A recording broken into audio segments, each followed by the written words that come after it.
और खबरों में आगे बढ़ते हैं, आपको बताते हैं बांदीपुरा, आपको बता दें मलगम में सैयद गुलाम रसूल शाह का 7 रोज़ा सालाना उर्स इख्तिताम पज़ीर हुआ है। सैयद गुलाम रसूल शाह को नंगा बाजी साहिब के नाम से भी जाना जाता है। उनका सालाना उर्स 4 अगस्त को मलंगम गांव में शुरू हुआ था और उस उर्स से दूर दूर से लोगों ने बड़ी तादाद में इसमें शिरकत की।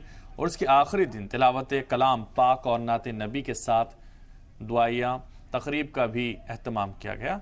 उर्स के दौरान मज़ार शरीफ पर चादर पेशी की गई। उर्स के दौरान बड़ी तादाद में अक़ीदतमंदों ने यहाँ पर हाजिरी दी है। उर्स तकरीबन जो है 60 साल हो गए हैं इसमें जो ये मनाया जा रहा है।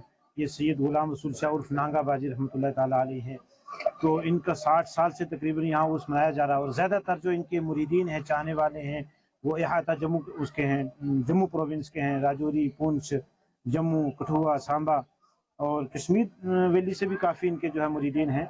तो ये हज़ारों की तादाद में यहाँ लोग जो इनके मुरीदीन चाहने वाले आते हैं, तकरीबन 60 साल से कंटिन्यू आ रहे हैं। तो आप पहली बार आए हो? जी आप जी, क्या सोच कर यहाँ आए हो? यहाँ हमें मदऊ किया गया, कॉन्फ्रेंस थी कल जो है शान अहले बैत के हवाले से, तो उसमें हमें मदऊ किया गया कि आपने स्पीच करनी है, तो उस हवाले से हम यहाँ आए और हमने अल्हम्दुलिल्लाह कल जो हमने स्पीच की, कल प्रोग्राम हुआ, अच्छा कॉन्फ्रेंस हुई।